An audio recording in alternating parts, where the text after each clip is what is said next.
Hello friends, this is Scott back at my home garden, and I'm looking at this bed of a bunch of dead sticks, it looks like. Wonder what these are. Looks a little overgrown, needs a little bit of a haircut. Doesn't look like much, does it? But this is a bed of raspberries. This is toward the end of January, and it's time to give this dormant raspberry bed a little bit of a pruning. Nothing fancy. As you see, I want them to be about a foot and a half tall. Doesn't make it much difference, but I want to clean it up a little bit. And I'll show you the whole growth cycle of the raspberries from the beginning of this stage till when they produce fruit. Usually May, early June. And now raspberries are a very simple perennial crop.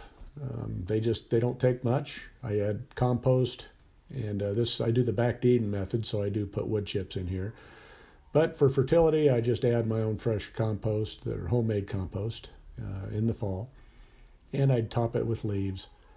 And here's Mr. Chicken checking me out, and he's seeing me that I'm doing a little pruning, so he wants to do a little pruning, it looks like. So anyway, he's going to watch me do this and not need much assistance, but I just want to get them down to size, and then I'm going to show you what I do and how I tell what canes are dead versus what canes are still viable for this year's crop. Here's a close-up of a raspberry bunch of canes, and you can see the very flexible ones, and then see this one here, it's stiff as a rock. So you know the flexible ones are alive, and you can tell by color, but you can just tell by the wiggle test. So if it doesn't wiggle, it's dead. So just cut that out. Here's a look at my pruned raspberry bed. Now it's nothing fancy. I just wanted to get them kind of to a similar height. And this bed's been a little bit of a challenge because a few years ago my neighbor re-landscaped their yard, and they're the ones that had raspberries on the other side of the fence, and they came under my fence and they were just big and gorgeous. But he took all those out and he put in a bunch of pine trees.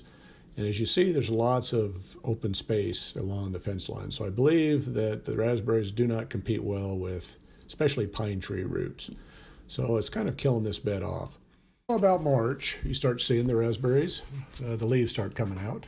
And this is a type of a plant that the leaves come out before the flowers. So you'll see them thicken up and get taller. And there's different types of raspberries. Some are everbearing, which they'll do all season, and then some are just kind of a seasonal oriented, more of a short-term harvest. Mine are several months long, so I think they're kind of a everbearing variety, although I don't know the name of the variety. They probably got several varieties, actually. The original mother plants were from the neighbors years ago, and then I bought some others at the nursery. And you start seeing the flower buds forming. And you'll see a few of them start popping open. And the flowers, here's a look at the flowers as they're open. And the bees love them. And then you start seeing the fruit growing. And raspberries are an interesting plant because they do produce for several months. You'll see different raspberries at different stages of growth. Here they're starting to color up. And you see there's some that are very colorful, and you still see some evolving berries. And here's some ripe fruit. And the bed thickens up. And again, you'll start seeing all different, from brand new flowers to mature fruit for several months. And I usually have a little bit of a snack, even into the fall sometimes. There'll still be a few put on. So not many make it to the house. Most of them are snacks when I'm out doing yard work. I will bring in a handful or few for cereal. They're really good I like Wheaties, so I like to put them in my Wheaties. But they're just a tasty little treat. Not a huge crop, but there's enough there that for a period of time to get a little taste, a little sweetness in the garden. Here's a couple. Not huge. Mine raspberries are not the biggest. But they produce quite a few, and here's a good look at a nice little bunch that I took in the house. Thanks for watching my short raspberry video. Again, another crop that you can have in your city yard, and very simple, kind of a no fuss, no muss once you get them planted.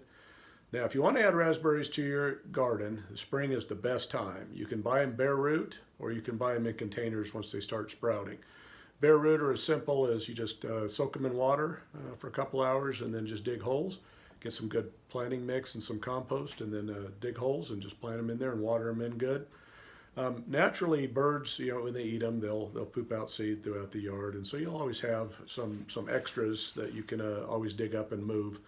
I have several raspberry beds in my yard just because the birds kind of moved them around. But if you want to thicken up your bed, you can always dig them up and move them.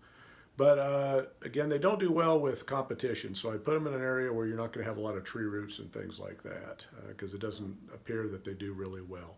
So this year my bed seems a little bit thin, so I need to thicken it up. I need to see if I can combat the roots next door, and if not, then I need to move my raspberries to a new location, because they're going to eventually probably get pushed out by the tree roots. But if you want raspberries, it's easy. Just go get them and get them planted and get them watered in, and they're pretty no fuss, no muss, and you'll get them for years and years and years. So I hope you enjoyed this video, and thanks for supporting my channel. I'm over 100. I got 102 subscribers now, so I'm happy. It took a little while at 99, but I've actually cracked the triple digits. So thanks to all you for your support, and I'll keep on swimming and keep creating videos, and hopefully you're going to keep enjoying them. So thank you for your time, and I appreciate your support. Thank you.